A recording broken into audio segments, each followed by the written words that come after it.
Silveira. Bom dia a todas e todos. Agradeço imensamente o convite que me foi feito pela comissão, aqui presidida pela senadora Regina Souza. É para mim um motivo especial de satisfação o fato de retornar à minha casa de origem. Eu sou consultor legislativo do Senado desde 2002 e há 4 anos venho exercendo outras funções, primeiro no Conselho Nacional do Ministério Público e agora no Conselho Nacional de Justiça. E sempre, senadora Regina, acompanhei com muito interesse a participação das senadoras e senadores, mas especialmente das senadoras, nesse grande tema, que é um tema de todos nós, mas que as mulheres parlamentares chamaram a responsabilidade, como haveria de ser, e produziram, por exemplo, a Lei Maria da Penha.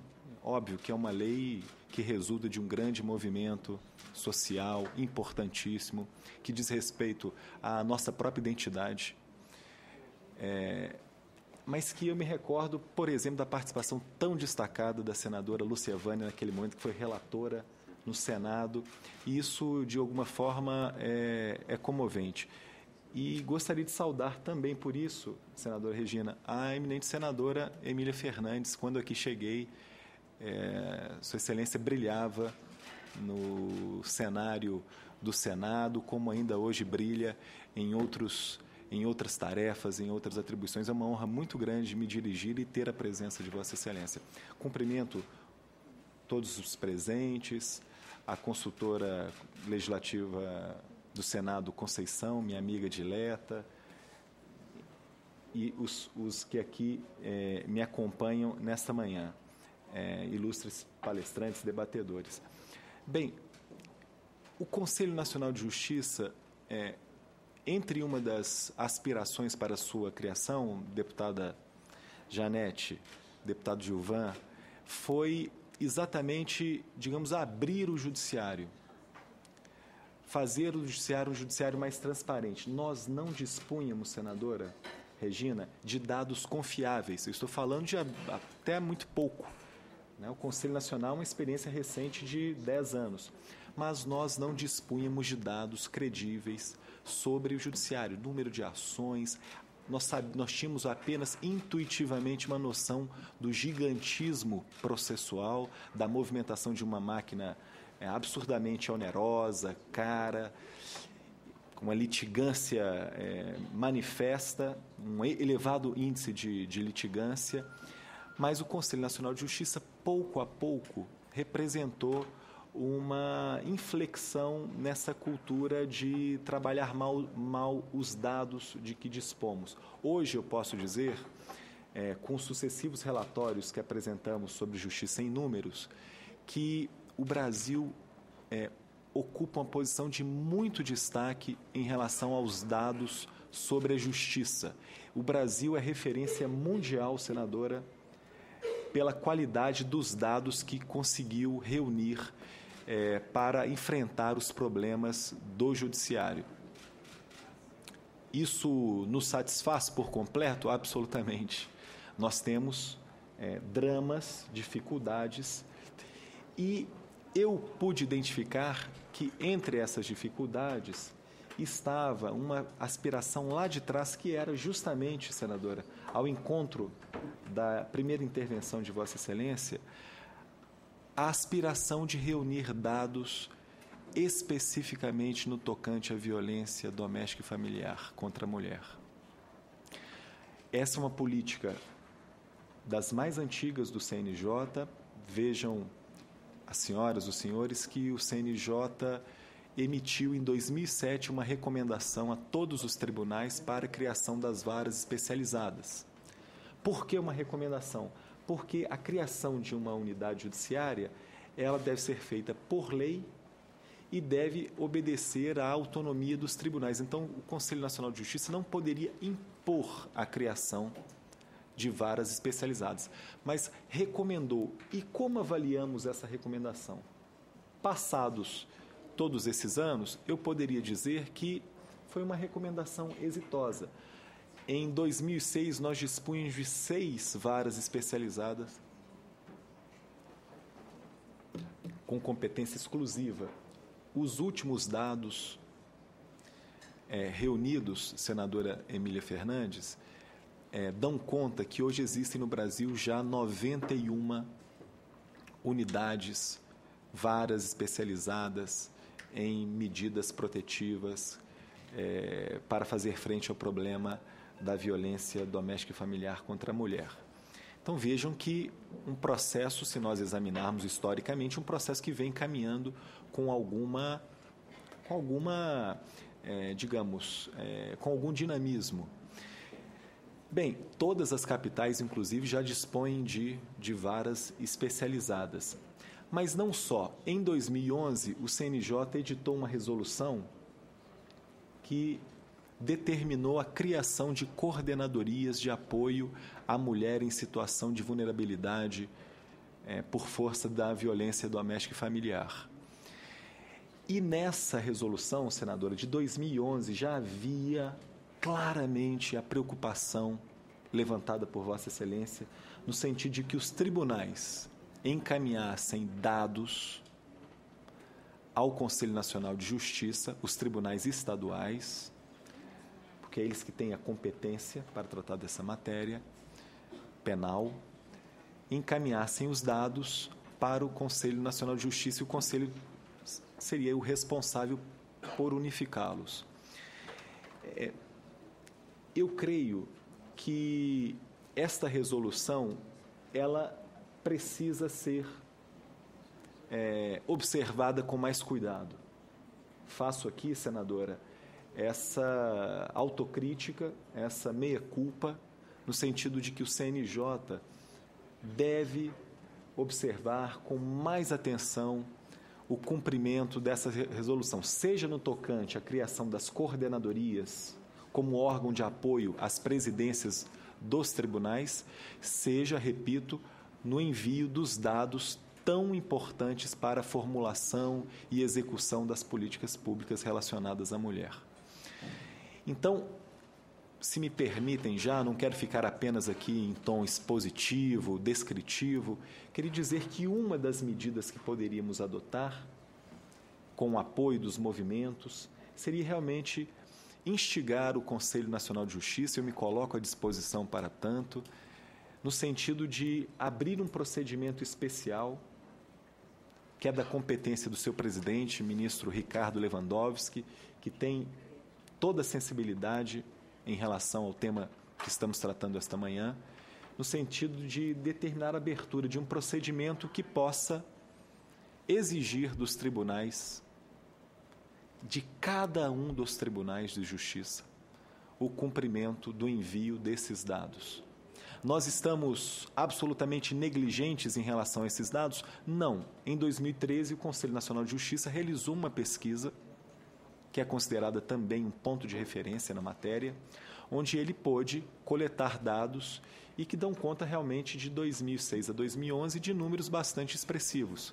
Nesse período, senadora Emília, senadora Regina Souza, foram aplicadas mais de 280 mil medidas protetivas. Nós estamos falando de cerca de, repito, um período de 5 anos entre 2006 e 2011. Nós estamos falando de mais ou menos 670 mil procedimentos que foram instaurados, seja inquéritos, ações penais ou medidas cautelares de urgência de caráter protetivo. E mais cerca de 98 mil ações penais nesse período. Então, essa pesquisa de 2013, eu creio que ela também poderia ser atualizada, senadora. E veja, o CNJ, ele realiza a cada ano jornadas sobre a aplicação da Lei Maria da Penha. A cada ano. Foi no contexto dessas jornadas que surgiu um fórum dos juízes que trabalham com a matéria. Esse fórum tem sido também uma referência, tem, digamos, atraído a atenção da comunidade jurídica, porque eles formulam enunciados, se reúnem, discutem, por exemplo, a possibilidade de unificação da competência das varas especializadas, não só a competência para... Obrigado, agradeço. Não só a competência para medidas protetivas, como também para a competência familiar. É um tema muito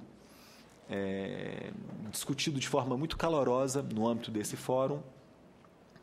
E também há um movimento permanente no âmbito do CNJ, coordenado por 2 conselheiras que já deixaram as suas atribuições no Conselho, mas que em breve serão designados outros conselheiros para compor esse movimento permanente de combate à violência. O que eu quero dizer, portanto, é que o CNJ está atento, sente-se muito comprometido com esse tema e que alguns ajustes devem ser realizados. Por exemplo, eu pude observar que as metas nacionais do Poder Judiciário, não há uma meta formalizada no sentido da priorização de casos de violência doméstica e familiar. Isso já ocorre, por exemplo, em relação à corrupção e ações de improbidade administrativa, denominada Meta 4. A propósito, como são feitas as metas do CNJ? O CNJ edita essas metas e de cima para baixo encaminha para os juízes? Não, não é bem assim. Essas metas são construídas a cada ano em um encontro nacional. Este ano o encontro será em Brasília, inclusive.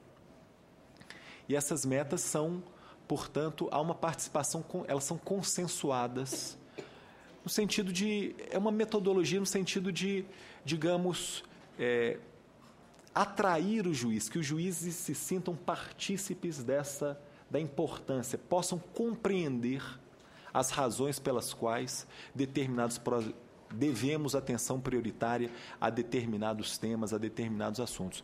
Creio que uma modificação também relevante seria, finalmente, formalizar procedimentos de natureza penal, mas não só de natureza penal, também de natureza civil, que digam respeito ao tema de hoje, que eles possam receber atenção prioritária, ainda que não sejam de competência de uma vara exclusiva.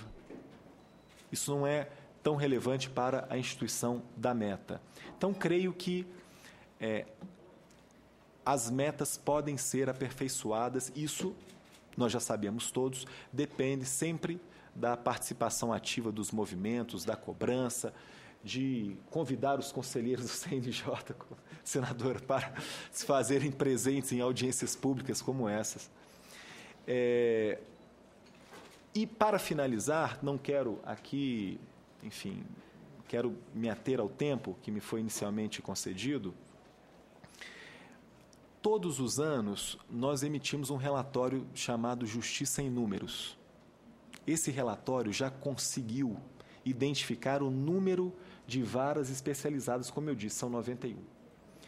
No ano que vem, esse relatório trará dados relativos à competência de cada uma dessas varas, isto é, número de casos novos, número de processos baixados e número de casos pendentes.